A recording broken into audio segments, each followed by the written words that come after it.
Does it prevent creativity? No. If you see what is going on, every orchestra has a different sound. There's a lot of creativity in that, but what it helps with is that you don't need to bother about how do I need to write it. What do an orchestra and innovation management have in common? Dennis Böcker is here to tell us about innovation management systems and why structure and standards might, surprisingly, be the secret to more creativity. So welcome, Dennis. Thanks for joining me today on the Culture Edge podcast. So we're going to be talking about innovation management and innovation management systems today. Maybe you could just tell us briefly how you got into this field in the first place. Yeah, thanks, Steve, for having me in your podcast. It's an honor to be here and talking about the innovation management system. And the history about me and the innovation management system started actually 2015 as I went into all these innovation activities with my former company at Bosch. And we tried a lot of different aspects and programs and tools and methods and processes. And as I came back from Chicago to Berlin 2019, I figured that we need to get more out of these different methods and tools and processes. And then I stumbled over the innovation management system. In 2019, the ISO 56002 was released.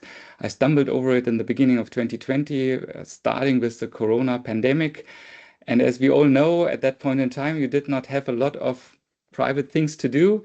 So I started an online academy at that point in time and got certified the first time for ISO 56002. And then I figured that this might be the key to get a more efficient innovation performance within our innovation function. So this is kind of the glue that connects the different methods, tools, processes, and whatever. And so I thought this is a good thing to do. I did that in 2020, and then from that, I was kind of into it and tried to push it. Great. Oh, well, that's a nice story into the field. So maybe just to zoom out and look at the big picture. What is an innovation management system fundamentally? And well, I like to approach this a bit like a product or a solution. What problem does this family of ISO 56000 standards solve, and for whom? Yeah, so first of all, the idea behind the innovation management system and about this family of standards is really to solve problems for all kind of organizations with all kind of sizes. So the idea is really not just being for big corporates or being for a certain branch or something like that. It's really meant to solve the problem for all organizations that handle or deal with innovation. And the idea behind that is that it really builds a fundament, a structure that brings all the different elements that you require to have a good performing innovation management within your organization together. That's the idea. And the problem that it solves is really connecting the dots from my perspective, really bringing everything together, bringing it in line and figuring out kind of how do those different aspects belong to each other and how to make an holistic story and holistic approach out of it. Yeah, like it is in other standards and other systems as well. So the systemic approach is kind of where the added value is in addition to standard tools or methods that you have. So on the term innovation itself, I mean, I've seen countless organizations and leaders get this wrong, where it's confused with, it's often taken to mean just purely technical innovation. And when I look at things like the EU Innovation Act, I worry a little bit that are we talking about real innovation of business models, or is this about new patents and inventing new technological solutions? So how should we understand it here? Yeah, so you make a good point here. So I think if you stack the things onto each other, you would start with the invention part. And this is where you mentioned the patents. I think this is creating IP, creating a new device, a new method, a new process. This is kind of the invention part, yeah. But this is not creating value as such, because having a patent and then putting it into the drawer is not solving any real world problem. Yeah, it is just like, hey, I solved this technical issue or I created a new process, but if I'm not starting to use it and bringing it out, commercializing it somehow, it does not help. So if you stack on the invention, the innovation, that would be the next part. This is where actually you have this process that creates the value. So you now take your patent, you take the new method, your new tool, your new process, you build the business model around it, and you bring it to market, and you create the value in the market. So you probably get revenue for it, you have a certain result, and you deliver something where your customer or society has a value from it. So that would be the innovation. So, and now the question is, what do you need to successfully innovate? And this is where the innovation management comes in. So that is kind of the next level on top of the innovation, where you say, okay, what do I need to be successful with my innovation? You would need an innovation vision, an innovation strategy. You would probably need a policy. If I'm looking at you, I would need an innovation mandate. Yeah, that is something that Well that we remembered. yeah that we discussed about. You would need clear strategic innovation objectives, a proper organizational structure. For sure, we've talked a lot about innovation processes, if they are agile and other kind of processes that you would need in different phases. And for sure, you need to plan certain KPIs. So what do you want to really achieve? So what is the outcome that you actually are striving for? And you need to measure that. And at the end of the day, you also need to try to improve how you manage your innovation, like it is with all the other functions that you're doing. Yeah. So you always strive, for instance, if you're looking at manufacturing or quality of your products, you always strive to kind of being better at a certain point in time. So this is where the innovation management comes in. And then one level up on that is the system. And the system of the innovation management is actually where all these different aspects come together and are structured and are starting to interact. So you don't have an innovation vision here and some objectives there and a process here and some tools and methods there. But you're really now starting, okay, if this is my vision, what kind of process do I need for that? What kind of objectives do I generate out of this vision? Which tools do I need to actually achieve my goals that I set? So this is then where all these topics come together and interact with each other. And this is where it becomes an innovation management system. And to be clear, that system is different from a piece of software, right? Because I know that a lot of tools would describe themselves as systems or operating systems for innovation management, which isn't incorrect, of course, to describe themselves that way. But what you're talking about is more holistic than software. Yeah, I would say an innovation management system from a software perspective tries, and we have some good examples in the market that strive to support more or less all facets of the innovation management system as I was talking about. So they are starting to kind of support the process, support the campaigns, provide certain tools, provide KPIs that you can measure and track, etc., etc. So I would say all the elements that I define holistically in the innovation management system are supported then from a software system that is supporting the innovation management system. But creating this common language, which is part of the innovation management system, this is something that you do before you actually enter into the software tool. And one additional point, probably, if we're coming to that software system, is there's 7 dimensions that an innovation management system is developed upon. And one of those is the dimension of support. And in the support, you have all the resources. And within the resources, you have the methods and the tools. And I would say a software system that calls itself an innovation management system is one of those tools. And it can be really large and kind of cover a lot of the innovation management system functions, or it can be very specific and only cover certain aspects, like only the ideation or only campaign management or whatever. Yeah, so there's different levels of what you can do there. Got it. Yeah. Yeah, that's very clear. Yeah. And if we think more about the innovators themselves, I've spoken with countless innovation professionals about this new standard over the last few years. Some had never heard of it, some had heard a little bit about it and were curious to learn more. But I'd say the main pushback that I get each time is, wait a minute, innovation can't be standardized. You can't put this straitjacket on innovation. And to them, when they hear about an ISO standard, they think, well, we're talking about bureaucracy here, right? So I know you disagree with that perspective. So how would you suggest that an innovation professional or a service designer, a developer should think about this new ISO standard? Yeah, this is a very good question, because you're totally right. This is the standard response that I normally get and say, oh, another standard. And are you kidding me? A standard for innovation? No, this is where creativity is, and we should not do that. But if you're looking at what innovation management tries to do, innovation management is all about managing uncertainties.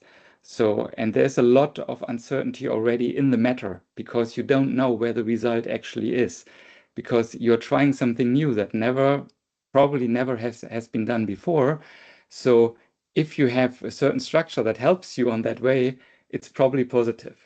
But let me probably bring up an analogy how I try to describe why that makes sense. And whenever I go into workshops on this innovation management system, I try to bring the analogy to music. Because if you're looking at music, before we had the notation system, music was done by everyone like creative, but it was spontaneous. It was never be recorded and could never be repeated, and you could not transport it somewhere. So you had no common language.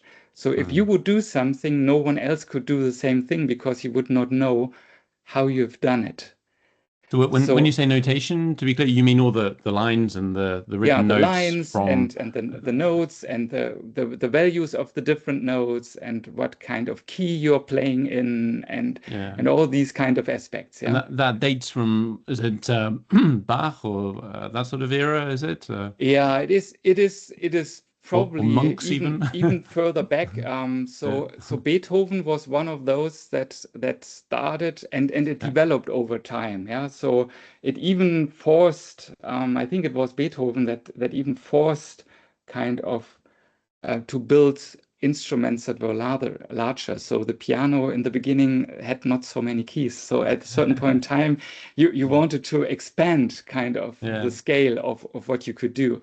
So, but with this notation, almost all countries in the world, so I say almost, because there's a few countries that do not use kind of what we talk about standard here, but I would say almost all countries in the world have the same notation system. So if you hand out a piece with some music on it to someone else somewhere in the world, and he knows how to read a sheet of paper where music is written upon it, he or she will be able to sing it or to play it with an instrument, right from the sheet, because everything is described there. But does it prevent creativity? No. If you see what is going on, every orchestra has a different sound. So Chicago Symphonic has a different sound than Berlin Philharmonic. The conductor is giving a certain way of how you play it. You can have different versions of the same piece of music, and you would probably not even remember that it is the same piece of music. Yeah. So there's a lot of creativity in that, but what it helps with is that you don't need to bother about how do I need to write it? How do I need to document it? Because there is a way that you can do it. And let me give it one more thought. If you're thinking about jazz music is about improvising. But if you don't have a standard, against which standard will you improvise? Yeah. So jazz music is all about improvising, but they're using the standard as kind of the baseline on what they are actually then improvising. So Yeah, you still need to know, okay, here's a you still chord need structure to, and yeah, we're going to improvise around that. Yeah. Yeah. exactly. And then one last piece, if you're looking at an orchestra, it is for me the perfect picture of an innovation management system, because every single instrument or player within that orchestra needs to play his or her part to a certain level of perfection. But Mhm. if each of these members plays their own speed, their own piece, or whatever, it will not sound like a well-played orchestra or well-played piece. So what on top needs to happen is that everyone plays the same piece and the same speed, has the same understanding of how you're doing it, how you're performing it. And only if that all comes together and every single instrument is playing within this overall system, then you have a perfect and brilliant sound experience as a listener sitting in the audience. And this is actually what the innovation management system trying to do, bringing all the Mm. experts together from the organization and making them play the innovation theme to perfection, but all together aligned with each other. Yeah, I think that's a fantastic analogy because a lot of time and energy gets wasted. I think, let's say, anytime you set up an innovation unit, people need to get up to speed on, okay, how are we doing it? And people bring their previous experiences. I guess another area is in collaboration between two different companies. So if you want to work on a joint venture or do open innovation with another large company, then you save wasting weeks kind of aligning your different vocabulary and your terms and your processes, etc. Yeah. Yeah. Is that something that you've observed as a useful element? Yeah, that starts already if you're looking at bigger organizations where you have different business units. Even there, if you're talking Yeah. about, Mm. for instance, Mhm. if I bring business units together and ask, for instance, so what exactly is innovation for you? Please write down your definition of innovation. And they're working in the same overall organization, but they're working in different business units, Mm. and even they come up with different definitions of what Yeah, innovation is for them. I Yeah. have to say I've witnessed that as well. One BU will have an innovation strategy, the other will have a digital strategy, and then the other will have something else, and somehow they have to try to align them on the same terms and argue for budgets. And we had several companies that have incubators and Mm, the same stuff. Yeah. And for sure, at the end, the language needs to fit to your organization. So if we're talking about an ecosystem where different organizations come together, you will naturally, even if each of these organizations has an innovation management system, you will have certain differences in the language yeah. because Mm, there are tweaks to all these aspects. But what happens if you have implemented an innovation management system, you have a certain sensitivity for that. You know, mm, hey, first of all, before we start going deep into the matter and the content, we probably should spend a little bit of time aligning our language, aligning our approaches, aligning our methods, so that we really know that we are talking the same stuff before we dive right into it, talking about that we are accelerating things, and then the one is thinking about that and the other one is thinking about that. Alone to be sensible about that and knowing, hey, we need to do that. We need to have a common language. We need to figure out how we are talking about things also in terms of defining the KPIs, the measurement matrix, etc. There's mhm, tons of different ways of doing that. Even if you have the same KPI, there's tons of definitions. If you have the idea of, hey, we need to discuss it and we need to align that, that helps already.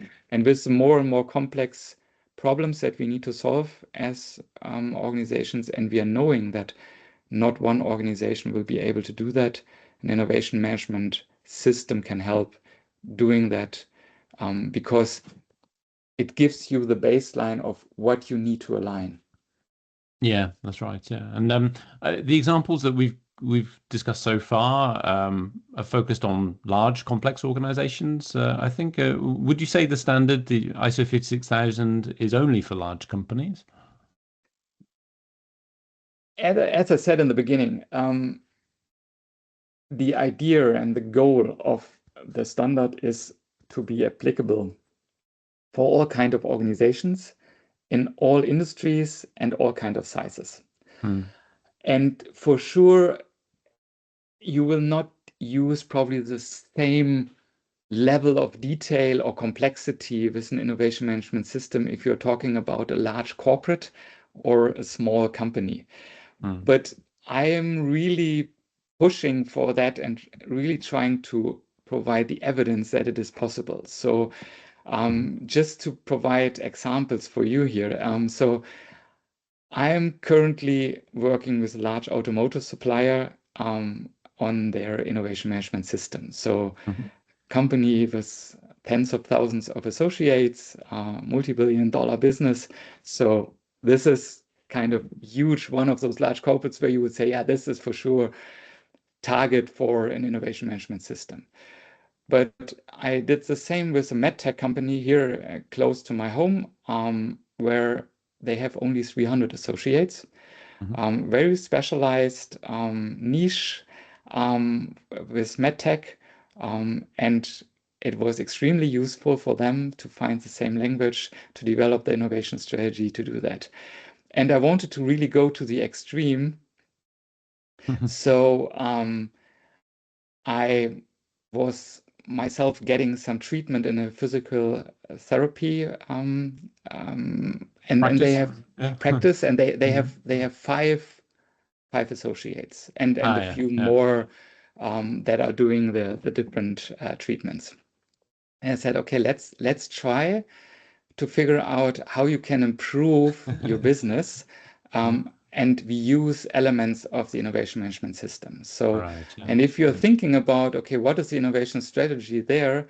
It is, for instance, better patient management, better usage of my infrastructure, the rooms and everything, better usage of probably digital resources, etc., etc. So there were at least 3 or 4 or 5 topics that easily could be mapped for even this physical therapy practice. Yeah, that's interesting. And did they realize that this was? I mean, I presume you told them this is based on an ISO standard, or did they see it more as, well, this is the Dennis Böcker method or something like that? No, actually, we started really working more or less bottom up, really talking about, so how can you are you interested in really improving some of your things that you're doing?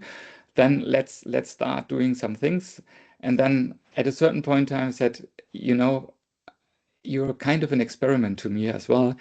Now as we're a little further down the line, because what we are doing is actually we are applying the ISO 56000 standard here for you.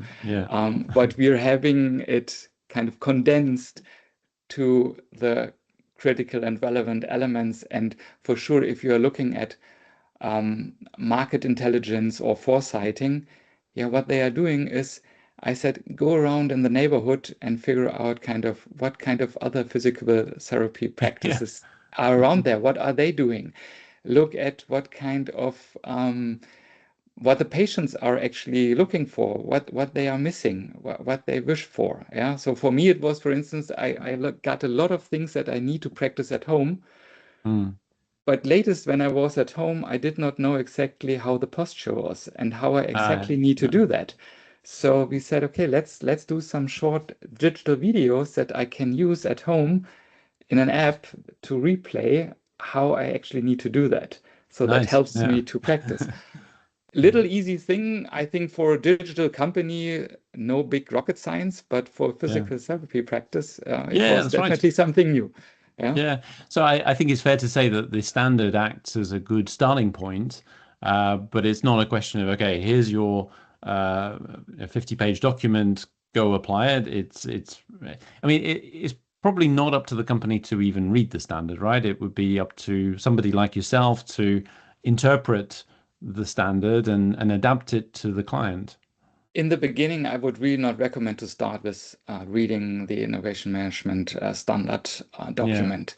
At a certain point in time, if you have someone in the organization that really dives into the innovation management more in depth and really wants to understand the details, it for sure makes sense to have the standard available and really look into the details. Specifically, if at a certain point in time you probably want to be certified or getting audited, then you should really understand the nitty-gritty details of the standard. But until then, it is all about kind of understanding the scheme of those 7 dimensions, understanding what is part and content of those 7 dimensions, more on a generic way, and then adapting that to your organizational setup. So every single innovation management system will be different because it needs to be adapted to the specific requirements and setup of the organization that it is trying to apply it. So there's no playbook, that one playbook where you can say you just use that, go from line item A to Z, and then everything is done, and you have a perfect innovation management. Just add water, mix, and you're good to go. It is not like a recipe for cake. No, not that easy. No. So maybe if we can just talk a bit about the certification aspect. So one of the bits that I can't really get my head around yet is around if we compare it to some of the other ISO standards, and not to go too deep onto those different ones, but thinking of, say, 9001 or 14001, I can see the benefit from a customer's perspective if you as a supplier are certified. So let's say you're certified 14001 in environmental management systems. I could see why a buyer would say, I want all my suppliers to have this certification, because then I can tell my customers that our whole supply chain respects the environment, etc. So there's a clear value to the customer of a supplier being certified. I don't get that for the 56,000 standard, though, because clearly there are benefits internally. But if I'm a buyer, why do I care that the supplier is certified 56,001? Don't I just want innovative products and solutions? So whose benefit is certification for in the 56,000 standard? So from my perspective, there's different stakeholders that actually benefit from having, at a certain point in time, a certification of innovation management systems. So the one is, if you're thinking, and you mentioned the EU Innovation Act earlier, so thinking about public government grants that you're getting for R&D projects or so, how do you actually decide who is getting the money, and how do you make sure that this money is efficiently used? So one way to actually showcase that would be to say, look, if you have an innovation management system successfully implemented, we are probably more certain about the fact that your innovation management is actually efficiently handled, and that you have a process that is repeatable. And repeatable does not mean that every innovation or any project is successful in terms of bringing it to the market, but on the way you have clear metrics, you have a clear process, and you know also when to stop certain projects because you're not coming to the finish line. Because I think this is also important, that you're not riding the dead horse and riding and spending a lot of money, although probably it's long clear that it's a zombie, and it's long clear that it will not be successful. So this is the one piece. The other piece is we talked about ecosystems earlier. So if I, for instance, in automotive, go into co-development where a supplier and the OEM gets into a co-development scenario, it would be great for the OEM to know, okay, if we are co-developing, I really want to make sure that my supplier has an efficient innovation management system. Because if you're in an ecosystem setup, you co-specialize, because if both have the same capabilities, it would not make sense to go into that ecosystem setting. So it only makes sense if you have kind of topics and capacities and capabilities that complement each other. So if you have that, you need to trust that the complementary assets of your co-development partner are well designed, efficiently used, that all the competencies are there, that they're well managed, that they're measured, etc., etc. And you don't want to start kind of controlling that. But if there is an innovation management system set up already, it definitely makes sense. And you mentioned the buyer. I would say the direct use is potentially not to be seen there. But if you have, if you as a buyer know that there is an innovation management system in place, you can be sure that probably the innovation management system leads to better products, more efficiently developed, probably better focused on the customer needs. And at the end of the day, it is probably also cheaper in the market. Yeah, for sure. This is kind of a battle between kind of, do I get the margin and increase my margin with more efficient innovation management? Or is this something that I also give back to the market and provide a product to a lower price? But at the end of the day, I would say the certification right now is potentially not the main reason to do it right now in the moment. For me, it is really about being more efficient, having a better outcome, and improving your innovation performance.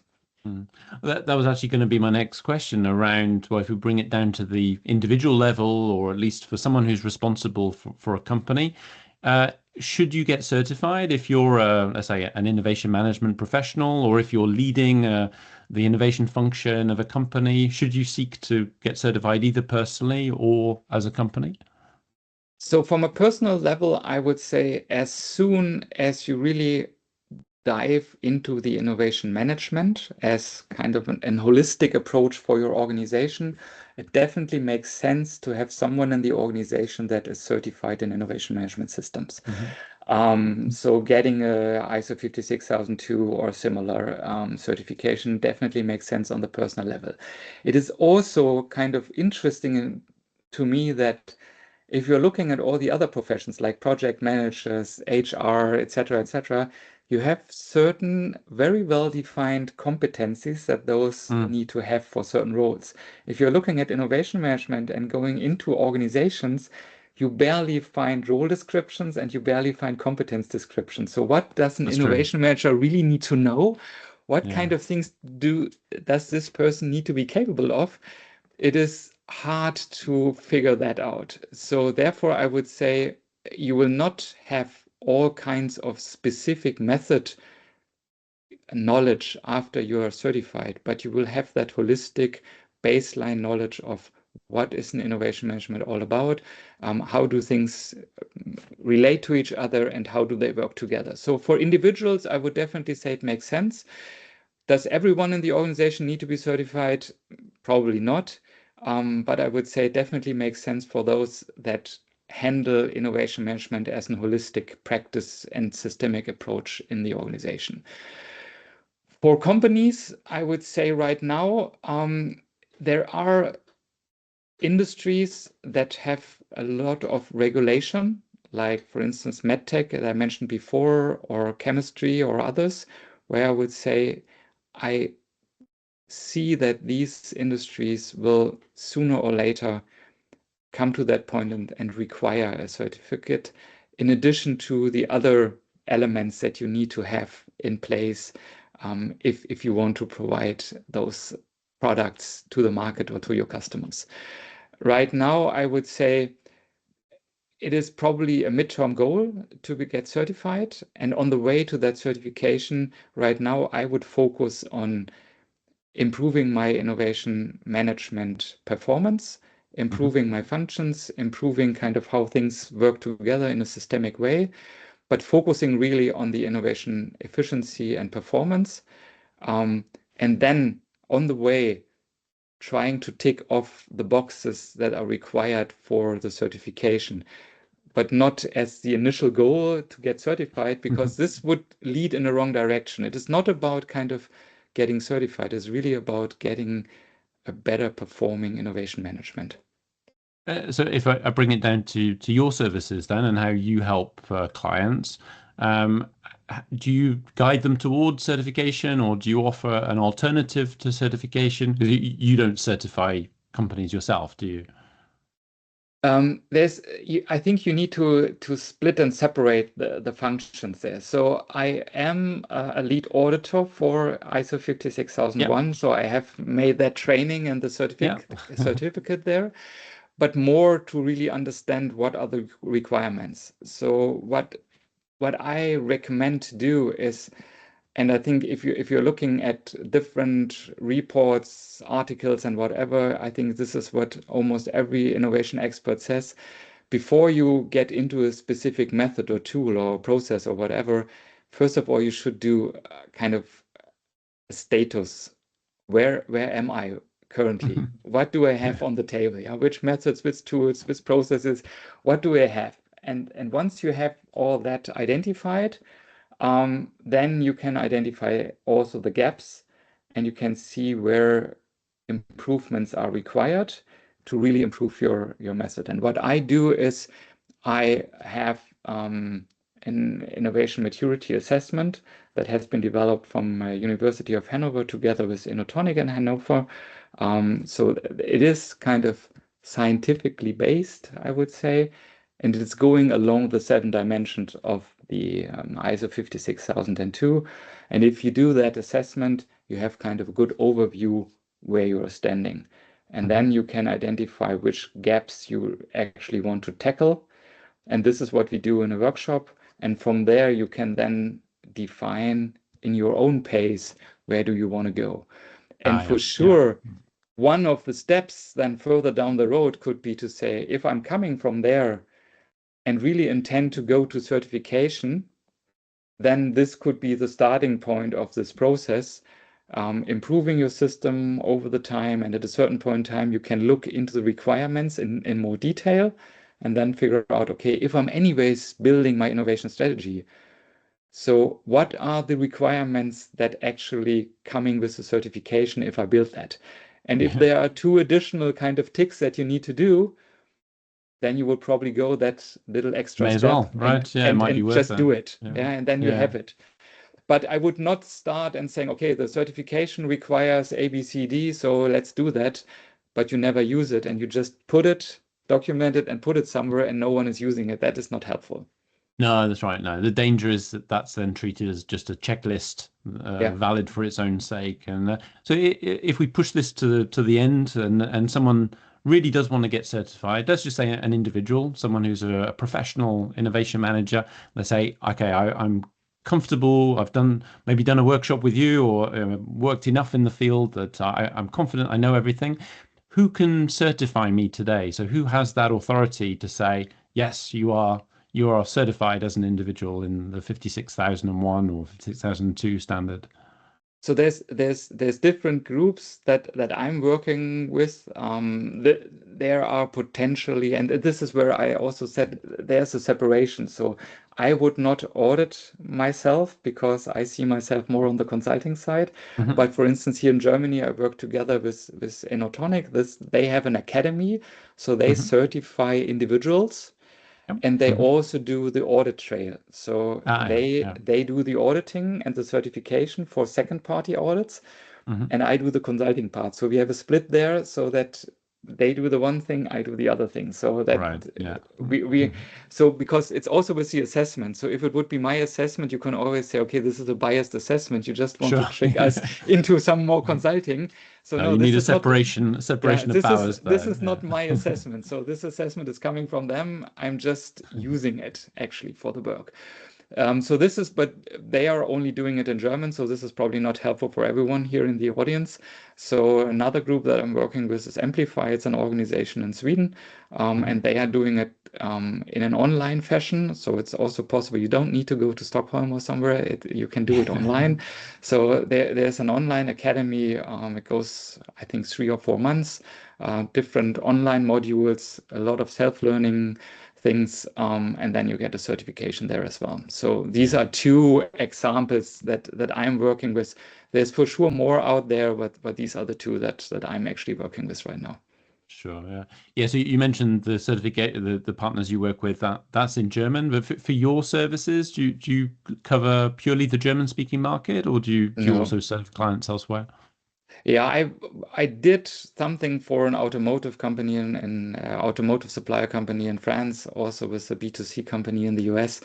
And as I was living in Chicago for 8 years, so I'm You have an not too affinity scared with the US market as to well. not I'm not too scared about doing projects in English. So all my stuff can be done in German and in English. And I'm more than happy to travel somewhere in Europe or elsewhere to do a project.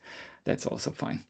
Yeah, awesome. Great. Well, thanks so much for all your comments. Well, if anyone would like to reach out to you and learn more about your services, what's the best way to reach you? Yeah, either you can go on my LinkedIn profile. I think this is kind of the common way of approaching someone right now. This is the one way. The other way is just to, and we can probably put it in the notes, to contact me via my website, where you can also see kind of the services that I'm having. And as it is an AI managed website, you should also be able to read it in English, although I maintained it only in German. Ah, okay. Oh, that's clever. Well, I'll be sure to share all of those links anyway in the description of this podcast. Great. Well, thank you so much, Dennis. I really appreciated learning all about the innovation management system, and well, hope to speak to you again very soon. Yeah, thank you, Steve, for having me, and I hope I could shed some light on what the innovation management system is all about. Absolutely. Thanks a lot, Dennis. Thank you.